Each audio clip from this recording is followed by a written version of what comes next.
Hi hello welcome back my channel. இன்றைக்கி இந்த வீடியோவில் நம்ம பார்க்க போகிறது பட்டர்ஸ்காட்ச் கேக்கோட கேரமல் சாஸ் எப்படி பண்ணுறதுன்னு தான். இது வந்து ரொம்பவே கேர்ஃபுல்லாக நம்ம பார்த்து செய்யணும். செய்கிறது ஈஸி தான், ஆனால் ஒரு சின்ன விஷயத்தை நம்ம மிஸ்டேக் பண்ணோம் அப்படின்னா மொத்தமாக வந்து ஃப்ளாப் ஆகிடும். நான் சொல்லியிருக்க இந்த டிப்ஸ் பார்த்தீங்கன்னா பிகினர்ஸ் கூட ஈஸியாக செய்யலாம். அதுக்கு ஃபஸ்ட்டு ஒரு கடாய் எடுத்துக்கோங்க, ஈரம் இருக்கக்கூடாது. கடாய் சூடானதுக்கு அப்புறமா அடுப்பை லோ ஃப்ளேமில் வச்சுட்டு 1/2 கப் சர்க்கரை சேர்த்துருக்கேன். அது வந்து இது போல் மெல்ட் ஆகி வந்ததுக்கு அப்புறமா நம்ம மிக்ஸ் பண்ணிடணும். சேர்த்து உடனே மிக்ஸ் பண்ணக்கூடாது, மெல்ட் ஆனதுக்கு அப்புறமா தான் மிக்ஸ் பண்ணணும். பாருங்கள், லோ ஃப்ளேமில் தான் வச்சுருக்கணும், அதுதான் முக்கியம். இப்போது இது போல் நல்லா ஹனி கலரில் வந்ததுக்கப்புறமா ரொம்ப டார்க்காக கூடாது, பட்டர் சேர்த்துக்கணும். பட்டர் சேர்த்துட்டு ஜஸ்ட் அது மிக்ஸ் ஆகணும்.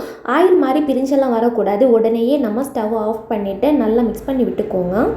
இப்போ இது கூட நம்ம க்ரீம் சேர்த்துக்கணும். க்ரீம் சேர்க்குறப்போ வந்து லைட்டாக சூடாக இருக்கிற மாதிரி சேர்த்துக்கோங்க.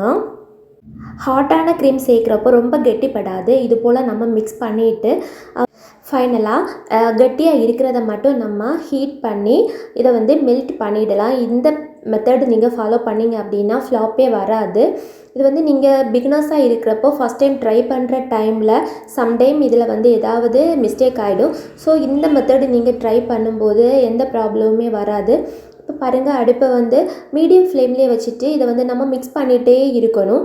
எந்த கட்டிகளுமே இல்லாமல் கரைஞ்ச உடனேயே நம்ம அடுப்பை ஆஃப் பண்ணிடலாம். பாருங்கள், இது போல் கட்டிகளெல்லாம் கரைஞ்சி வரப்போ இது மாதிரி நல்லா நுர பொங்கி வரும். அந்த டைமில் உடனேயே அடுப்பை ஆஃப் பண்ணிவிட்டு இதை நல்லா கூலாக விட்டுடலாம்.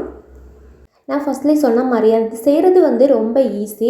பட் வந்து நம்ம ஒவ்வொன்றும் பார்த்து பார்த்து கரெக்டாக செய்யணும். அதில் ஏதாவது ஒரு இடத்துல நம்ம மிஸ்டேக் பண்ணால் கூட டோட்டலாக வந்து ஸ்பாயில் ஆகிடும். ஸோ இது நல்லா மெல்ட் ஆகி வந்த உடனே அடுப்பை ஆஃப் பண்ணிடணும். ரொம்ப திக்காகிடுச்சுன்னா கூலாகிறப்போ நமக்கு நல்லா திக்காக வரும். இப்போ பாருங்கள், கூலாகிறப்போ கரெக்டான டெக்ஸ்சரில் வந்து சாஸ் வந்து கிடச்சிருக்கு. பட்டர்ஸ்காட்ச் கேக் செய்கிறப்போ இதை வந்து மிஸ் பண்ணிடாதீங்க. இதுதான் அதுக்கு ரொம்ப டேஸ்ட் கொடுக்கும். அவ்வளோதான், ரொம்ப ஈஸியாக கேரமல் சாஸ் எப்படி செய்கிறதுன்னு பார்த்தாச்சு. வீடியோ பிடிச்சிருக்குன்னு நினைக்கிறேன். லைக் பண்ணுங்கள். புதுசாக பார்க்குறீங்கன்னா சப்ஸ்கிரைப் பண்ணுங்கள். டவுட்ஸ் இருந்தால் கமெண்டில் கேளுங்க. தேங்க்ஸ் ஃபார் வாட்சிங்.